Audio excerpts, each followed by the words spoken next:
ವರ್ಷಗಳ ಹಿಂದೆ ನಮಗೇನಾದರೂ ಬೇಕಾಗಿತ್ತು ಅಂತ ಅಂದರೆ ಹತ್ತಿರದ ಅಂಗಡಿಗೆ ಹೋಗಬೇಕಾಗಿತ್ತು. ಅದೇ 5 ವರ್ಷಗಳ ಹಿಂದೆ ಆನ್ಲೈನ್ನಲ್ಲಿ ಆರ್ಡ್ರ್ ಮಾಡಿದ್ರೆ ಇನ್ನೊಂದು ದಿನ ಬೇಕಾಗಿತ್ತು ಮನೆ ಬಾಗಿಲಿಗೆ ಬರೋಕ್ಕೆ.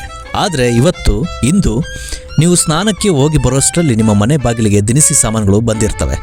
ಇದು ಮ್ಯಾಜಿಕ್ ಅಲ್ಲ, ಇದು ಕ್ವಿಕ್ ಕಾಮರ್ಸ್. ಈ ಕ್ರಾಂತಿಯ ಹಿಂದೆ ಇರುವುದು ಕೇವಲ 19 ವರ್ಷದ ಇಬ್ಬರು ಹುಡುಗರು. ಇಂದು ನಾವು ಭಾರತದ ಅತ್ಯಂತ ವೇಗದ ಯೂನಿಕಾರ್ನ್ ಸ್ಟಾರ್ಟ್ಅಪ್ ಜೆಪ್ಟೋ ಬಗ್ಗೆ ಸಂಪೂರ್ಣ ಕೇಸ್ ಸ್ಟಡಿ ಬಗ್ಗೆ ತಿಳಿದುಕೊಳ್ಳೋಣ. Let's begin the video.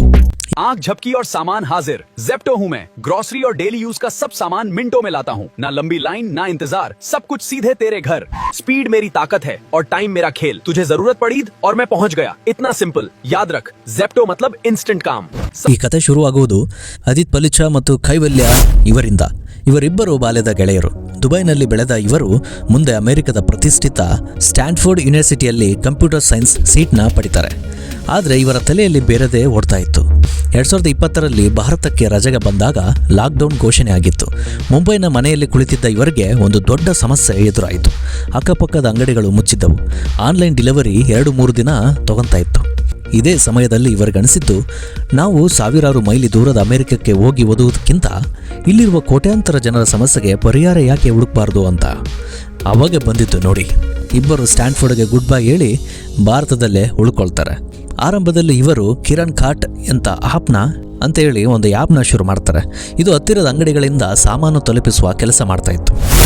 ಆದರೆ ಇದರಲ್ಲಿ ಒಂದು ಸಮಸ್ಯೆ ಇತ್ತು. ಅಂಗಡಿಯವರ ಮೇಲೆ ಅವಲಂಬಿತವಾಗಿದ್ದರಿಂದ ಸಮಯಕ್ಕೆ ಸರಿಯಾಗಿ ಡೆಲಿವರಿ ನೀಡಲು ಸಾಧ್ಯ ಆಗ್ತಾ ಇರಲಿಲ್ಲ. ಅಲ್ಲಿ ಇವರು ಕಲಿತ ಪಾಠವೇ ಇನ್ವೆಂಟ್ರಿ ಮಾಡೆಲ್.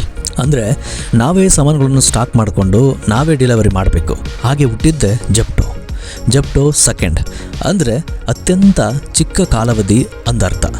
ಆ ಹೆಸರಿಗೆ ತಕ್ಕಂತೆ ವೇಗವಾಗಿ ಬೆಳೆಯಲು ಇವರು ನಿರ್ಧಾರ ಕೂಡ ಮಾಡ್ತಾರೆ. ಎಲ್ಲರೂ ಕೇಳುವ ಪ್ರಶ್ನೆ ಒಂದೇ, ಸಿಟಿ ಟ್ರಾಫಿಕ್ನಲ್ಲಿ 10 ನಿಮಿಷದಲ್ಲಿ ಡೆಲಿವರಿ ಹೇಗೆ ಸಾಧ್ಯ? ಜೆಪ್ಟೋ ಬಳಸುವುದು ಡಾರ್ಕ್ ಸ್ಟೋರ್ ಮಾಡೆಲ್. ಇವರು ದೊಡ್ಡ ಮಾಲ್ಗಳ ಬದಲಾಗಿ ಜನಗಳು ಎಲ್ಲಿ ವಸತಿ ಇರ್ತಾರೋ ಆ ಏರಿಯಾಗಳಲ್ಲಿ ಸಣ್ಣ ಸಣ್ಣ ಗೋಡಾಮ್ಗಳನ್ನು ಬಾಡಿಗೆ ಪಡಿತಾರೆ. ಜೆಪ್ಟೋ ಸಿಸ್ಟಮ್ ಎಷ್ಟು ಅದ್ಭುತವಾಗಿದೆ ಅಂದರೆ, ನೀವು ಆರ್ಡರ್ ಪ್ಲೇಸ್ ಮಾಡಿದ ತಕ್ಷಣ ಅಲ್ಲಿನ ಹುಡುಗರಿಗೆ ಸ್ಕ್ಯಾನರ್ನಲ್ಲಿ ಲೀಸ್ಟ್ ಸಿಗುತ್ತದೆ. ಕೇವಲ 60ರಿಂದ 90 ಸೆಕೆಂಡ್ಗಳಲ್ಲಿ ಪ್ಯಾಕಿಂಗ್ ಮುಗಿದು ಐಟಮ್ ಬ್ಯಾಗ್ ಕೂಡ ರೆಡಿ ಆಗುತ್ತೆ. ಪ್ರತಿಯೊಂದು ಡಾರ್ಕ್ ಸ್ಟೋರ್ ಕೇವಲ 2ರಿಂದ 3 ಕಿಲೋಮೀಟರ್ ವ್ಯಾಪ್ತಿಯಲ್ಲೇ ಇರುತ್ತದೆ. ಇದರಿಂದ ಪ್ರತಿಯೊಂದು ಡಾರ್ಕ್ ಸ್ಟೋರ್ ಕೇವಲ 2ರಿಂದ 3 ಕಿಲೋಮೀಟರ್ ವ್ಯಾಪ್ತಿಯಲ್ಲಿ ಮಾತ್ರ ಡೆಲಿವರಿ ಮಾಡ್ತಾರೆ. ಇದರಿಂದ ಡೆಲಿವರಿ ಪಾರ್ಟ್ನರ್ಗಳು ವೇಗವಾಗಿ ಅಲ್ಲ, ಸಾಧಾರಣ ಸ್ಪೀಡಲ್ಲಿ ಹೋದ್ರೂ ಕೂಡ 10 ನಿಮಿಷದಲ್ಲಿ ಡೆಲಿವರಿ ಮಾಡ್ಬೋದು. ಇಷ್ಟೆಲ್ಲ ಸಲೀಸಾಗಿ ನಡೀತಿದೆಯಾ? ಖಂಡಿತ ಇಲ್ಲ.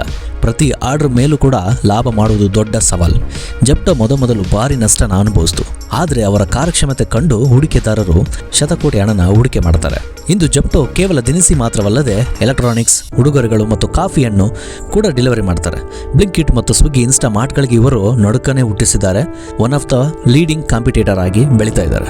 ಅದಿತ್ ಪಲಿಚಾ ಮತ್ತು ಕೈವಲ್ಯ ಇವರು ಇಂದು ಸಾವಿರಾರು ಕೋಟಿ ರೂಪಾಯಿ ಬೆಲೆ ಬಾಳುವ ಕಂಪನಿಯ ಒಡೆಯರು. ಇವರ ಯಶಸ್ಸಿನ ಮಂತ್ರ ಇಷ್ಟೇ, ಗ್ರಾಹಕನ ಸಮಯಕ್ಕೆ ಬೆಲೆ ಕೊಡಿ. ಭಾರತದ ಸ್ಟಾರ್ಟ್ಅಪ್ ಇತಿಹಾಸದಲ್ಲಿ ಜೆಪ್ಟೋ ಒಂದು ಪಾಠ. ನೀವು ಎಷ್ಟು ದೊಡ್ಡ ಕಾಲೇಜಿನಲ್ಲಿ ಓದುತ್ತೀರಿ ಅನ್ನೋದಕ್ಕಿಂತ ಸಮಾಜದ ಸಮಸ್ಯೆಯನ್ನು ಎಷ್ಟು ಬೇಗ ಪರಿಹರಿಸುತ್ತೀರಿ ಅನ್ನೋದೇ ಮುಖ್ಯ. ನೀವು ಜೆಪ್ಟೋ ಯೂಸ್ ಮಾಡ್ತಾ ಇದ್ದೀರಾ? ನಿಮ್ಮ ಎಕ್ಸ್ಪೀರಿಯನ್ಸ್ ಹೇಗಿದೆ ಅನ್ನೋದನ್ನ ಕಮೆಂಟಲ್ಲಿ ತಿಳಿಸಿ. ಈ ಕೇಸ್ ಸ್ಟಡಿ ನಿಮಗೆ ಏನಾದರೂ ಇಷ್ಟ ಆದರೆ ಲೈಕ್ ಮಾಡಿ, ಶೇರ್ ಮಾಡಿ. ಮುಂದಿನ ವಿಡಿಯೋದಲ್ಲಿ ಮತ್ತೆ ಭೇಟಿ ಆಗೋಣ. ಧನ್ಯವಾದಗಳು.